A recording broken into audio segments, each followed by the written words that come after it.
Hey everybody, it's Model Man, and here's a look at a kit that I've been looking for years. Anytime I'd see it on eBay, it was just a stupid amount of money, but let's face it, at $172, this is a stupid big kit. And I've got the 144 version over here just to take a look at it. Comparison. The box itself is about 6 by 22 by 16, somewhere in there. It's pretty damn big. And Revell has just re-released it. The MSRP is like $100, and you'll probably find it online for maybe $70 or so.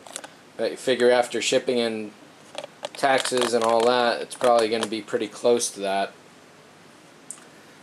Whether it's worth it or not, well, let's take a look and see here.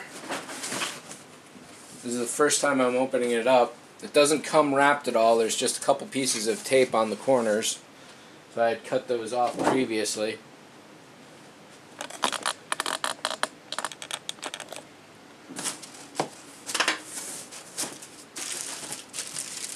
One base. Jeez. I don't think all these pieces here are going to fit on the table. Wow. Back of the engine housing right there alone.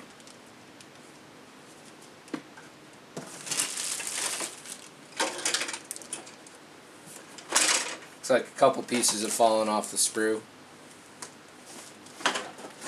Holy crap. Look at that ET, and that isn't even all of it there. I mean, obviously it's going to be twice as big, but just seeing it here is just... this is stunning, really.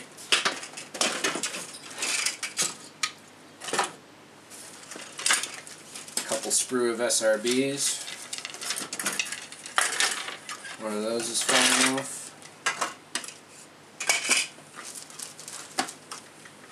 There we go. Could almost fit in the bay. Jeez.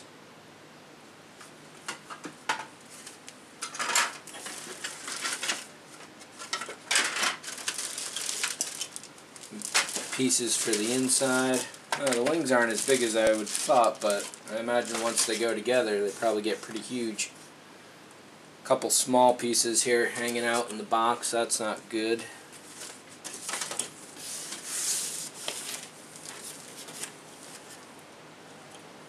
Tough to tell if that's a piece of sprue or an actual part.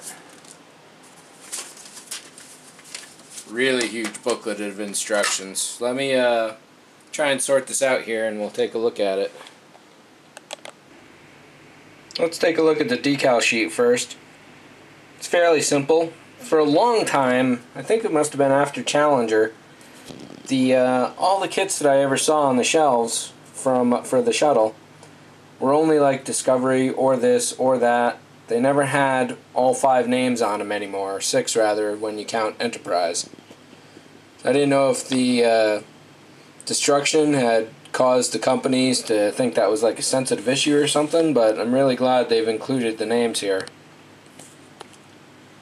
I imagine those ESA logos go on the payload.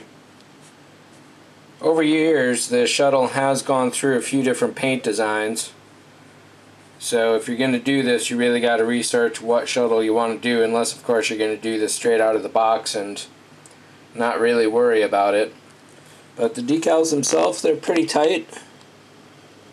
Not seeing any registration issues. It's nice they give you a few for the cockpit. But other than that, it's a really simple sheet. Over here on the instructions, this is a 27-page booklet. Well, 27 sides at least, so what's that, 16, 18 pages, somewhere in there? Less than that, I guess, 14 maybe. It all looks pretty straightforward. I wouldn't have expected too much. This gets a little more complicated than you might think, but being that they're SRBs, and there is definitely a good bit of detail here on the plastic, which is really nice to see. But overall, everything looks pretty standard, so you can build it whether it's landed on the runway. You can build it with the bay open with a payload in there on orbit. But I figure if you're going to get the booster stack with this, you may as well put it on the booster.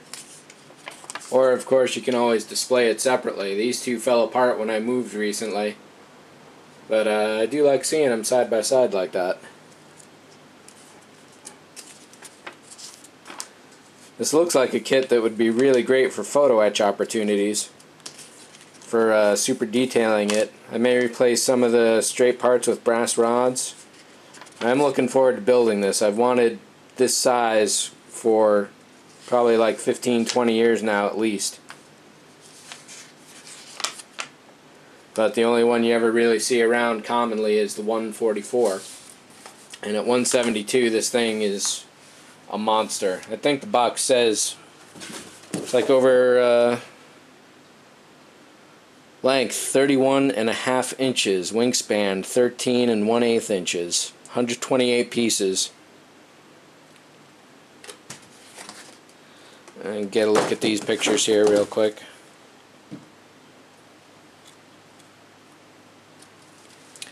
So there's so many parts here that I'm gonna have to do this in a couple takes. Let's take a look at the really big pieces first. One of the things that bugged me about the 144 kit, about the external tank at least, was that there wasn't any of the texture that's there in real life. This is a sprayed on foam basically that they put on here. So it's really nice to see that the texture is here at this size. It's fairly subtle, but it definitely shows. I really can't get over the details that are engraved here. This is some really nice, sharp, crisp work all around.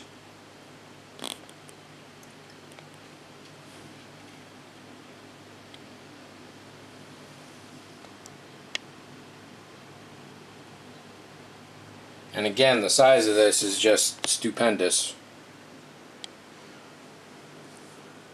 The body here, well, let's see if I can get this in.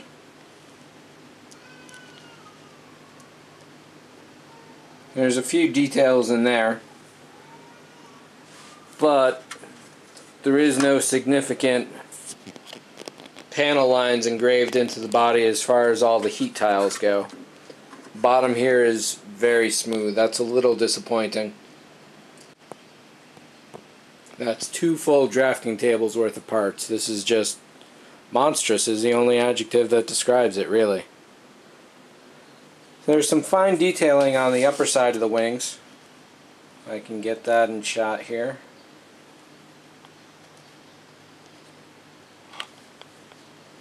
Lighting isn't quite good enough to show off any of the relief going on.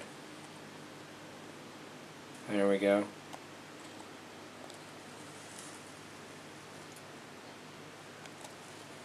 There's some of it. But on the bottom again, it's just purely smooth except around the edges where there's just a little bit of detail going on.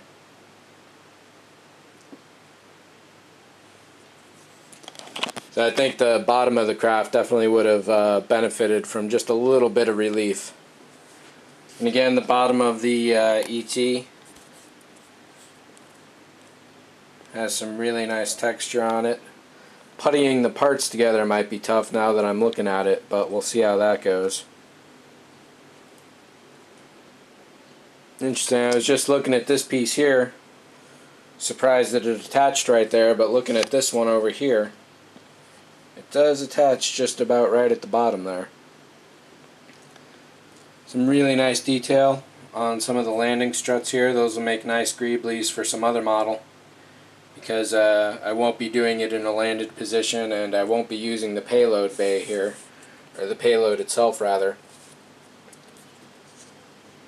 But there is a lot of nice plastic shapes in here to use on any scratch builds or modifications you do for some other kit. The back of the engines here is just monstrous. Wish I could stop using that word, but I really can't. Engine bells are nice on the outside, but no detail on the inside. I suppose that's to be expected to some degree. So let me tape a few of these pieces up and we'll see what we really got going on. Well, I think this shot just about says it all. Just no real way for me to convey how just massive this model is. I have no idea where I'm going to display this. This is beyond what I would have imagined. And they say it's twice as big, twice as small, either way, and you just really don't know until you see it in person.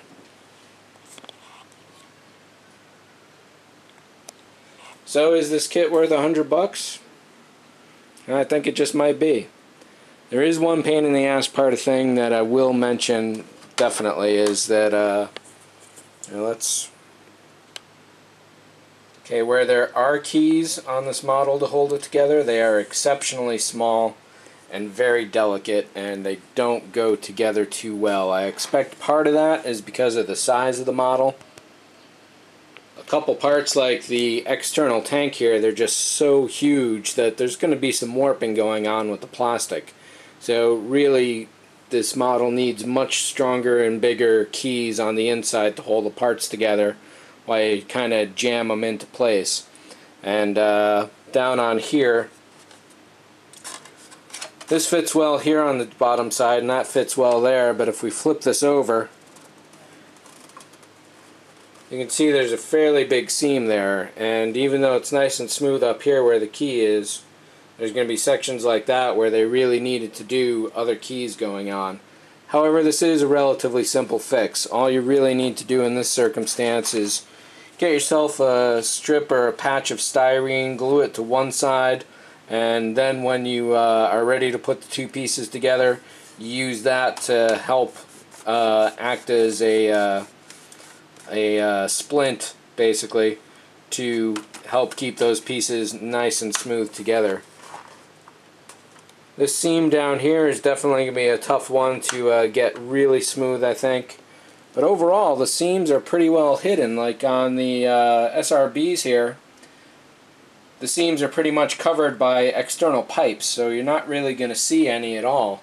The seam on the external tank up here, though, for example, where those three pieces meet, that could be a tough one.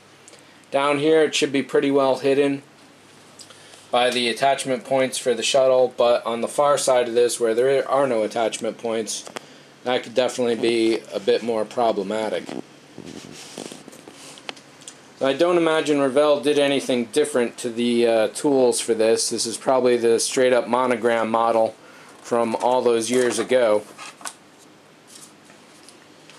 But just to have this again on the market, I think there's going to be a lot of happy people, especially with all the details. And as to accuracy, I certainly can't say. I've been following the shuttle program ever since it flew in April '81, but just because it looks close enough can generally be good enough for me, and this is really beautiful. So thanks for watching.